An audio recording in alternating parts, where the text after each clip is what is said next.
It's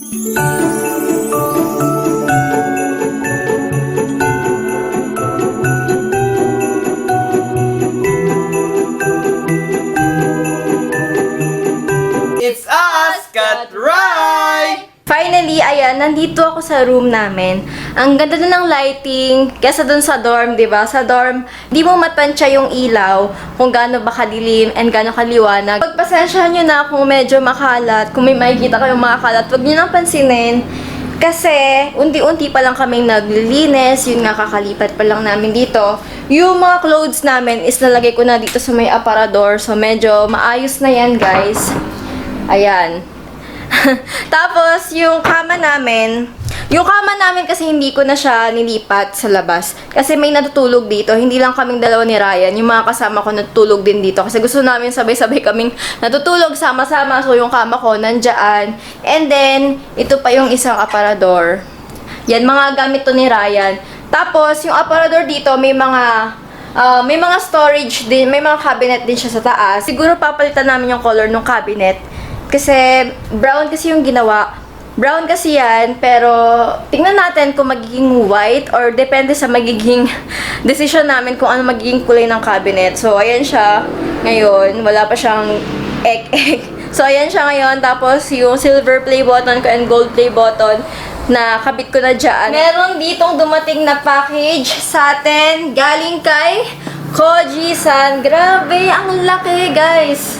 Gusto ko tong i-unbox. Ayan siya, sobrang happy ko lang kasi syempre Koji-san to eh. Koji-san na to eh. Alam mo yung binibili lang kita. Tapos ngayon, i-unbox na kita, hindi ako makapaniwala. Subok ko na talaga yung mga products nila dahil ako mismo, real user ako ni Koji-san. And I remember, nung nagsisimula pa lang ako sa YouTube, gumawa ako ng video about Koji-san. Minention ko siya doon. Tapos, talagang nag-viral siya. As in, nag-viral siya. Ganun pala karaming tao yung nakakilala sa kanya, yung aware sa Koji-san. Ganun pala karaming tao yung makaka-relate sa akin. Sila dito ang dalawang soaps, isang body wash, and dalawang lotion. Si Koji-san Skin Lightening Soap in Classic.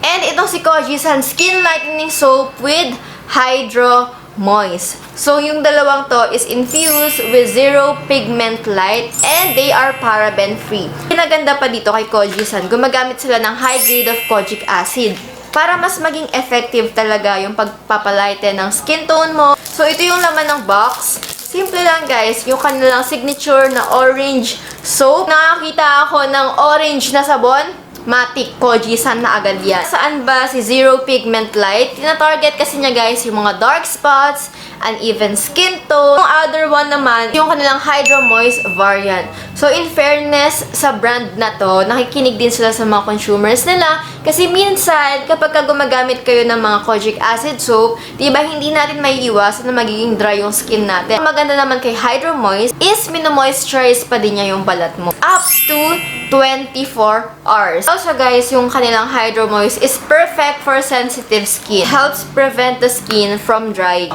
Meron na din silang body wash. Meron din silang body wash. So of course, pampalighten din siya ng skin tone and infused din siya with zero pigment light that targets dark spot and uneven skin tone. Talagang mafe-feel mo na mas moisturized and mas hydrated yung skin mo. Share ko lang sa inyo, guys, yung mga lotions nila, hindi ko na mabilang kung ilang bote ng lotions yung naubos ko kay Koji-san. I-search nyo man sa YouTube, ang dami kong vlog na minimension yung Koji-san, yung lotions nila, yung soap nila. Habang tumatanda tayo, yung skin natin talagang nagda-dry. Hindi na siya yung makinis tulad nung dati, hindi na siya yung smooth tulad ng dati. And ang purpose ng lotions ay i-moisturize and i-hydrate yung skin natin. So, ang maganda kay Koji-san, i-hydrate at i-moisturize nyo yung skin mo. Plus, it's a skin lightening body lotion. Meron siyang Hydro Moist formula, kaya moisturize and hydrated yung skin mo up to 72 hours. Ginagamit ko kasi dito is yung SPF 25 nila. Itong si Skin Lightening Body Lotion with the Hydro Moist na may SPF 25. Maglagay tayo kahit konting amount lang ng lotion. And in fairness kay Koji-san hindi siya greasy. Light talaga yung formula ng lotions nila.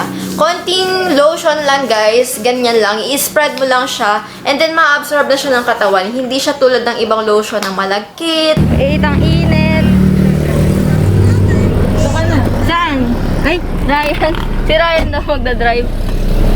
So ngayon, papunta kami sa pinakamalapit na mall sa amin, sa Marquee Mall. Kasi nagpunta kami ng SM, tapos wala kami nabiling damit. Try namin doon. Sana may mga damit kaming mapili. Saan tayo? And si Ryan pala yung magdadrive. Saan tayo? Marky daw. Marquee Mall tayo. Paano to? Ano? Nakalimutan na niya agad.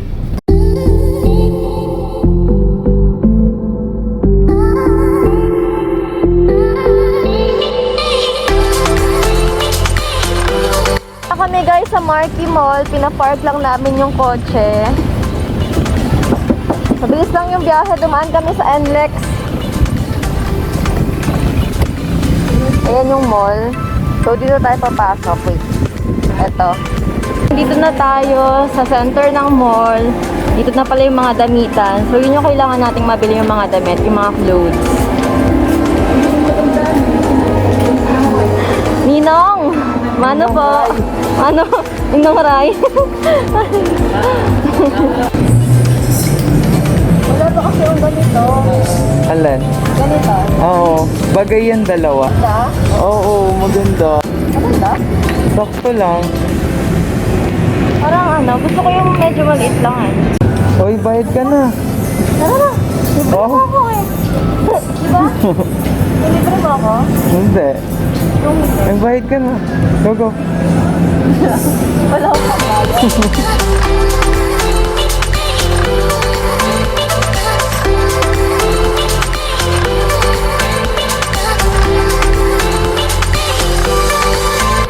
Ito na po yung CEO natin.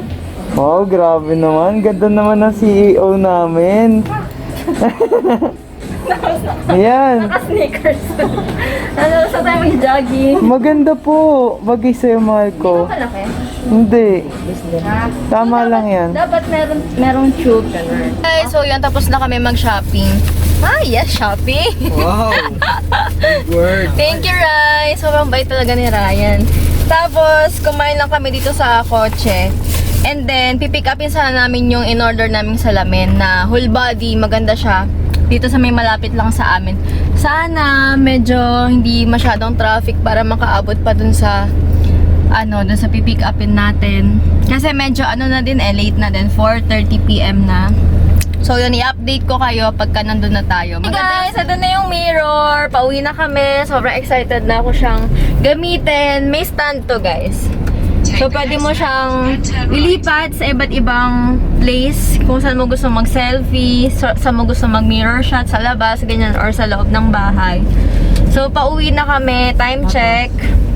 5:20 PM. So nakita lang namin siya sa Facebook Marketplace.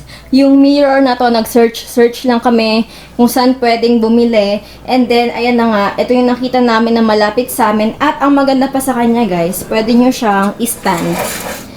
So, if ever ililipat nyo siya sa iba't ibang place ng room nyo, pwedeng-pwede. Bago ko sa inyo i-try yung mga binili ko, kaya lang naman ako bumili ng mga damit. Dahil, yun nga, nagva-vlog kami, lumalabas kami sa YouTube. And siguro yung mga tao, talagang gina-judge kami sa physical appearance namin kasi syempre yung standards nila mataas kasi madami kaming mga followers. And then, kanina, habang nagliligpit ako, nakita ko ulit yung PR ni Koji-san. Tapos, binasa ko siya. Kasi, ngayon ko lang siya nabasa, sa totoo lang. Binasa ko lang siya kanina and na-touch ako. Kasi, parang yun yung nararamdaman ko nung mga nakaraang araw. Sabi ko, kailangan maging presentable ako para kapag ka nakita ako ng iba, makita nila na maayos ako. Parang sobrang napapressure ako sa paligid ko kasi nga kailangan ko bumili ng maraming mga damit, kailangan ko mag-invest sa makeup. So, nung nabasa ko yung nandito sa PR nila, na-realize ko na yung beauty, wala naman sa taong tumitingin sa'yo eh. Kumbaga, yung beauty kasi, nasa sa'yo yun eh. Kung paano mo siya dalhin sa sarili mo. Kung confident ka sa ginagawa mo or kung masaya ka sa ginagawa mo, go lang, push mo lang. Huwag kang makikinig sa sasabihin ng iba, huwag kang magbago dahil sinabi nila. Siguro, i-improve mo yung self mo, pero para sa'yo din yung gagawin mo, hindi para sa ibang tao. Huwag kayong magpa-apekto sa sasabihin ng iba. Maging confident kayo kasi doon kayo masaya. Pakita ko pala sa inyo guys yung mga nabili ko. Actually, onti lang to from Adidas and H&M kasi dumaan lang talaga kami. So, first is itong shirt na to. Medyo oversized siya sa akin. Pero yung size nito is small na, kaso nga lang medyo malaki. So, nakalagay lang dyan, Adidas, tapos may mga prints siya dito, ibang colors. Ano ba to? Flowers. Mamaya i-try on ko din para mas makita nyo yung fit. And next one is, bumili ako ng terno. Ay, hindi pala siya terno. Isang parang t-shirt lang din, medyo crop. Isang medyo crop top. And ito is biker shorts. So, ganyan yung itsura niya. Pumili ako sa H&M kasi sale sila, so sayang naman. First is itong top na to, color black siya.